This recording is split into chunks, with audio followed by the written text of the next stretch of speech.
Today, we are going to compare and contrast the artistic styles of two comics. Palestine, a comic that depicts the struggles of the Palestinians with the Israelites during the early 1990s, and Fun Home, the autobiography of Alison Bechdel, focusing on her relationship with her father.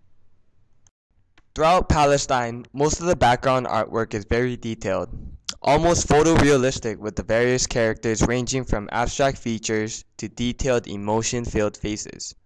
Sacco illustrates the common Palestinian to a rough, almost unidentifiable face so that the reader can always identify the main characters and the antagonists. The main character is consistently identifiable with his overly big pair of glasses compared to the featureless faces of supporting characters throughout the comic. Awesome. In contrast, Fun Home does not vary or mix styles. Characters are cartoony, as are their surroundings. They match and look clearly like they belong together. That is not to say the drawings are not detailed, but they are definitely abstracted from reality. However, photos within the story are depicted more realistically and more strongly resemble actual people. When photos are drawn, they also use cross-hatching instead of watercolor to provide shading. The usage of lines in Joe Sacco's comic creates acute borders of various scenes that portray the turbulent times of Palestine.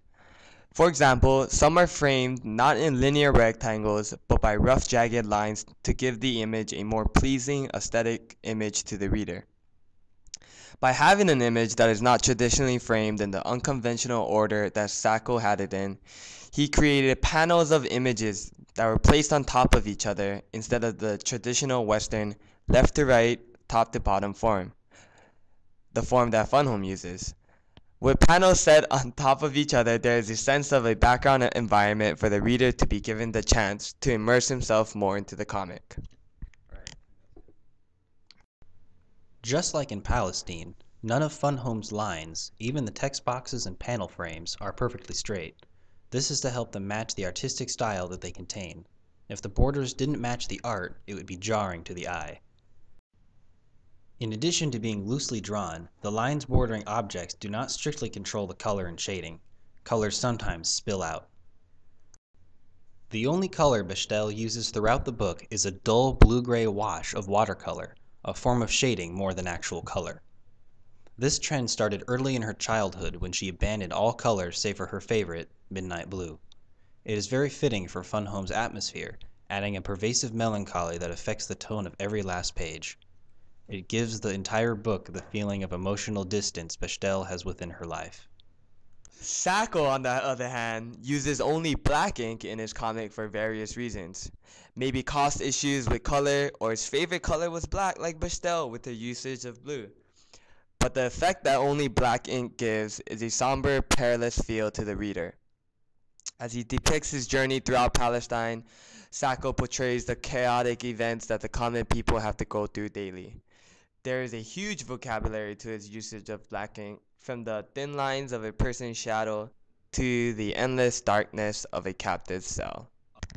As Sacco wants the reader to understand the plight of the Palestinians, he not only gives detailed images of gruesome tortures or chaotic fighting scenes with narrations, but he adds depth to the image with speech bubbles that differ from the rectangle frames of the narrations. As the two are clearly identifiable for the reader to distinguish from narration to speech, it is very interesting to note that everything is written in a handwritten-like font, an unrefined feel compared to the objects of literature within the reality of the comic. Sacco may illustrate a particular setting, but of where the reader may not know. But by using the method of complementary text, the reader can understand that the scene is taking place in Ramallah. Bechdel puts enormous effort into depicting different types of handwriting and font within the story.